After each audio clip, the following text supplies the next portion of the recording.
বন্ধুরা, জ্যোতি সিম্পল কিচেনে সবাইকে স্বাগত। আশা করি তোমরা সবাই খুব ভালো আছো, আমিও ভালো আছি। তো আমাদের আজকে রাতের ডিনারে খিচুড়ি হবে। তো আমি এই কাপ মেপে দেখো আমি 1 কাপ ডাল নিয়ে নিলাম। খিচুড়িটা একদম অন্যরকম হবে, তোমরা রেসিপিটা স্কিপ না করে প্রথম থেকে শেষ পর্যন্ত দেখো। আশা করি তোমাদের এই খিচুড়িটা ভালো লাগবে। তো দেখো ডালটা আমি একটু ভালো করে ভেজে নেব, লো ফ্লেমে রেখে আমি 5 মিনিট একটু ভাজা ভাজা করে নেব। জানি না এই রেসিপিটা তোমরা কে কে খেয়েছো, তবে প্রথম থেকে শেষ পর্যন্ত দেখলে তোমরা বুঝতে পারবে যে এটা একদম অন্যরকম একটা রেসিপি, সিম্পল কোনো খিচুড়ির রেসিপি নয়। তো তোমরা দেখতে থাকো। আমি ডালটা ভাজা করে নিচ্ছি, হালকা লাল করে 5 মিনিট আমার লো ফ্লেমে রেখে ভাজা ভাজা করা হয়ে গেছে। 5 মিনিট হয়ে গেছে। আমি দেখো আমি এইটার মধ্যে একটু ঢেলে দিলাম ডালটাকে, একটা পাত্রে ডালটাকে ঢেলে দিলাম। এবার দেখো গ্যাসের ফ্লেমটা আমি অন করে দিলাম। আমি মিডিয়াম ফ্লেমে রেখে 3টে ডিম আমি বসিয়ে দেব। এই ডিমগুলো আমি বয়েল করে নেব।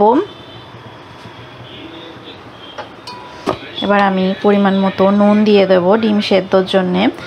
এবার আমি মিডিয়াম ফ্লেমে দেখো রেখে দেওয়া আছে, গ্যাসের ফ্লেমটা মিডিয়াম ফ্লেমে রেখে আমি সুন্দর করে ডিমগুলোকে পুরো ফুল বয়েল করে নেব। ফিরে আসছি বয়েল করার পর। দেখো এই যে বাসমতি রাইস আমি 1 কাপ নিয়ে নিলাম। এটা আমি ভালো করে এবার পরিষ্কার করে ধুয়ে নেব। ধুয়ে নিয়ে ফিরে আসছি।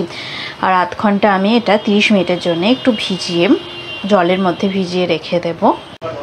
ডিমটা বয়েলড হয়ে গেছে, ডিমটা আমি সরিয়ে নিয়েছিলাম। আর যে কড়াতে আমি করেছিলাম ডালটা একটুখানি শুকনো খোলায় ভেজে নিয়েছিলাম, সেই কড়াটা বসিয়ে দিলাম। এবার কড়ার মধ্যে আমি 4 চামচ সর্ষের তেল দিয়ে দিলাম। আর ফোড়ন হিসাবে দেখো আমি 3টে এই দারচিনি নিয়েছি, 3টে দারচিনি দিয়ে দিলাম। আর কিছু 3-4টে লবঙ্গ দিয়ে দিলাম, 3-4টে। আর একটা বড় তেজপাতা আমি এইভাবে টুকরো করে ছোট করে কেটে আমি মধ্যে দিয়ে দিলাম। আমি কিন্তু এলাচ দিলাম না, সেটা তোমরা অবশ্যই লক্ষ্য করেছো। এবারে হালকা একটু গরম হয়ে যাওয়ার পর, এবারে তেলটা একটু গরম হয়ে গেছে, আমি মিডিয়াম সাইজের একটা পেঁয়াজ, স্লাইস করা পেঁয়াজ আমি দিয়ে দিলাম। এবার ভালো করে আমি মিডিয়াম ফ্লেমে রেখে নাড়াচাড়া করে নেব। ভালো করে মিডিয়াম ফ্লেমে রেখেই নাড়াচাড়াটা করব। এবার একটু লাল হয়ে যাবে, ততক্ষণ পর্যন্ত আমি অপেক্ষা করব। দেখো পেঁয়াজগুলো অনেকটাই লাল লাল করে ভাজা হয়ে গেছে। লাল লাল করে ভাজা পেঁয়াজগুলো আমি এবারে একটা পাত্রে তুলে নেব।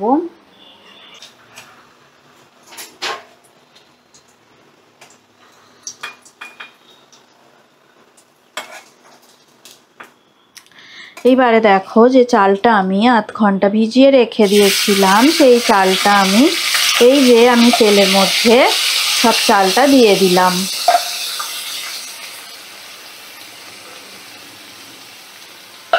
পুরো চালটাই আমি 1 কাপ চাল আমি ভিজিয়ে ধুয়ে পরিষ্কার করে রেখে দিয়েছিলাম, চালটা দিয়ে দিলাম। এবারে আমি ডালটাও দিয়ে দিলাম।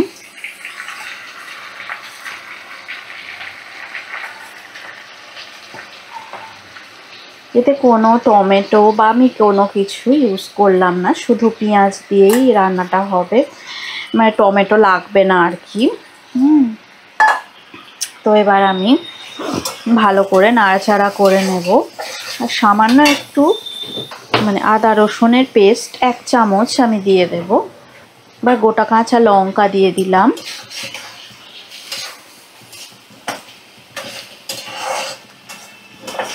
এটা তোমরা মসুর ডাল বা ছোলার ডাল দিয়েও করতে পারো, ভালো লাগবে খেতে। মসুর ডাল ছোলার ডাল দুরকম ডাল দিয়েও এই চাল দিয়ে ভালো লাগবে। এবার দেখো আমি পরিমাণ মতো নুন দিয়ে দেব। এবার আমি একটু হলুদ গুঁড়ো দিয়ে দিলাম। এবার আমি চিনি দিয়ে দেব, সামান্য চিনি, 1/2 চামচের মতো চিনি দিলাম। পরে আবার আমি আরেকটু দেব। এবারে মিডিয়াম ফ্লেমে রেখে এগুলো ভালো করে আমি নাড়াচাড়া করে মিশিয়ে নেব। একটু ভাজা ভাজা করে নেব আর কি।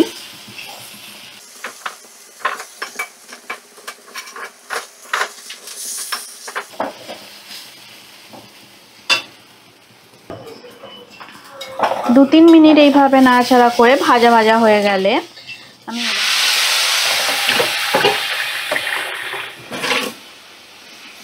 দেখো আমি প্রথমে 2 কাপ জল দিলাম। এটা একটু ভুনা বা ঝরঝরে হবে, বুঝতেই পারছো তোমরা। খিচুড়িটা এমনি ল্যাটকা হবে না, ল্যাটকা খিচুড়ির মতো ল্যাথে হবে না, এটা একটুখানি ঝরঝরে হবে। আরও হাফ কাপের মতন আমি দিয়ে দিলাম জল। এবারে ফ্লেমটা আমি একদম লো ফ্লেমে করে দিয়ে আমি ঢাকা দিয়ে দেব। ঢাকা দিয়ে দেব আমি 5 মিনিটের জন্য। ফিরে আসছি 5 মিনিট পর। এবার দেখো আমি ঢাকাটা তুলে নেব। একদম রেডি হয়ে গেছে। এই খিচুড়িটা এরকম ঝরঝরেই হবে। দেখো চালগুলো, এই যে দেখো চালগুলো সব সিদ্ধ হয়ে গেছে, ডালগুলোও তাই, ডালও সিদ্ধ হয়ে গেছে। এই যে দেখো, এবারে আমি এখানে 1 চামচ ঘি দিয়ে দেব। দেখো 1 চামচ ঘি দিলাম।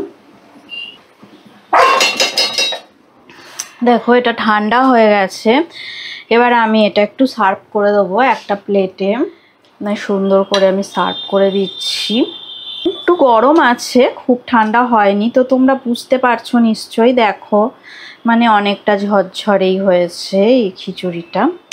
দেখো কত সুন্দর, এটা একদম ঝরঝরে হয়েছে ভুনা খিচুড়ি। কিভাবে রান্না করলাম তোমরা নিশ্চয়ই দেখেছো। তোমরা এইভাবে আমার মতন একই পরিমাণে রান্না করলে তোমাদের রান্নাও এতটাই সুন্দর ঝরঝরে হবে। এইবার আমি উপর থেকে